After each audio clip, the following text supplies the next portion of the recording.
Pekudei, c'est la paracha qui clôture la construction du Mishkan et marque la fin du livre de Shemot. C'est bon? Petit café?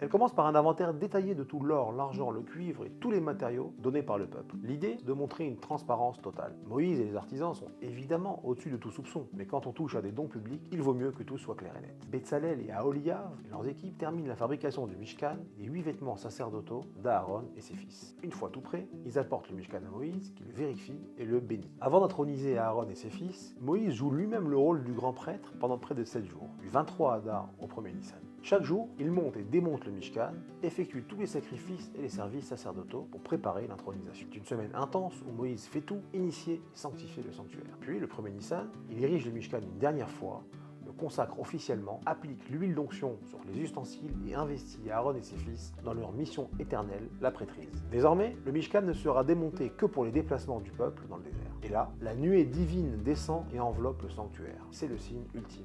Dieu revient résider parmi son peuple. Désormais, cette nuée devient leur boussole spirituelle. Si elle reste sur le Mishkan, on campe. Si elle se lève, on lève le camp. Le Mishkan, en fin de compte, c'est bien plus qu'un sanctuaire. C'est le symbole du lien retrouvé entre Israël et Dieu.